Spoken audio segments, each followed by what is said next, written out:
국민의힘 당대표는 누가? 안철수의 차례가 왔다. 국민의힘이 조기 전당대회를 향한 흐름을 본격화하면서 당권 경쟁의 윤곽이 서서히 드러나고 있습니다. 김문수 전 대선 후보, 한동훈 전 대표, 나경원 의원, 그리고 안철수 의원이 당권 주자군에 이름을 올리며 당 안팎의 관심이 집중되고 있습니다.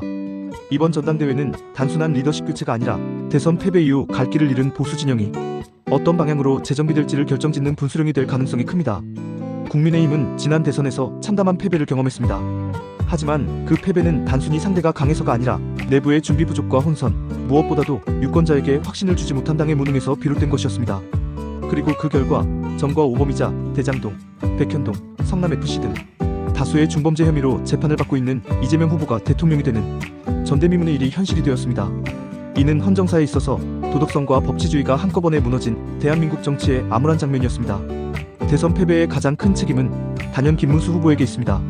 그는 탄핵의 강을 건너지 못했습니다. 윤석열 전 대통령과의 관계에 있어 뚜렷한 입장을 보이지 않은 채 끊임없이 양쪽 눈치를 보는 듯한 태도로 일관했습니다. 정치에서 중립은 결국 책임 회피로 비춰지고 유권자는 그 모호함에 실망합니다. 더구나 대선 막판까지 탄핵과 계엄이라는 민감한 주제에 대해 애매한 태도를 유지하며 유권자의 혼란을 키웠다는 점은 분명한 정치적 오판이었습니다. 결국 김문수는 보수의 가치와 명분을 제대로 세우지 못한 채 당 내부 분열과 전략 부재 속에서 패배를 안았습니다. 그러나 이보다 더 조용하고 더 결정적인 책임이 있는 이가 있습니다. 바로 한동훈 전 대표입니다. 한 전 대표는 경선에서 김문수 후보에게 패배한 뒤 공식적으로는 경선 결과를 수용한다는 입장을 밝혔지만 실제로 김 후보를 위해 적극적으로 나서는 모습은 찾기 어려웠습니다.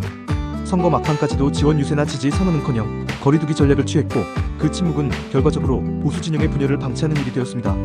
정치는 타이밍입니다. 한동훈 전 대표가 보수 유권자에게 기대를 받았던 만큼 대선 국면에서 그의 역할은 작지 않았습니다.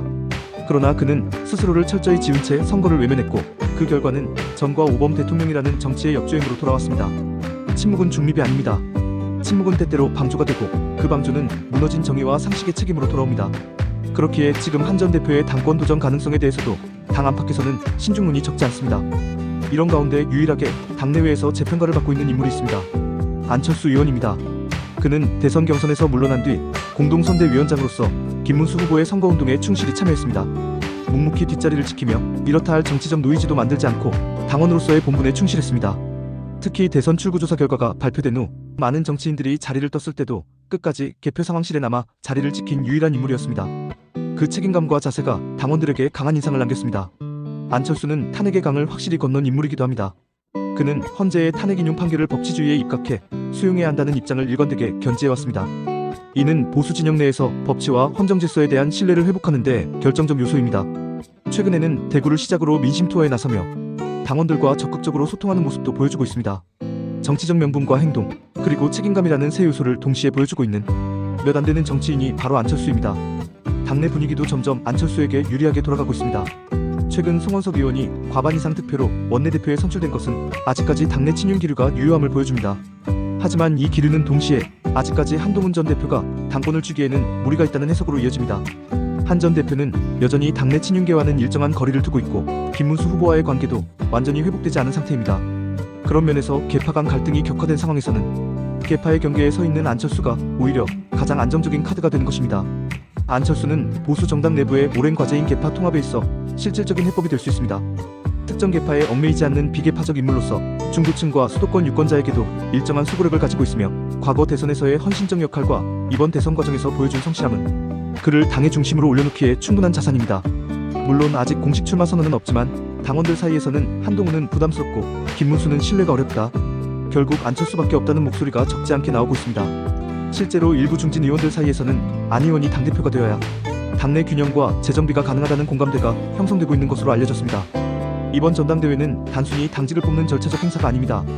국민의힘이 대선 참패 이후 어떻게 체제를 재정비할 것인지, 그리고 민주당의 1인 집권 체제에 맞서 어떤 전략과 리더십으로 맞설 것인지에 대한 해답을 내야 하는 중요한 시험대입니다. 이념보다 상식, 계파보다 통합, 강경보다 품격이 필요한 지금 국민의힘이 선택해야 할 방향은 분명합니다. 안철수는 이미 그 자격을 증명했습니다. 더 이상 회색지대에 머무르지 않고 보수 진영의 책임 있는 리더로 자리 잡을 시간입니다. 국민의힘이 새로운 미래를 위한 첫걸음을 내디디려면 이번 당대표는 안철수가 되어야 합니다. 그것이 상식과 책임, 그리고 통합으로 가는 길입니다.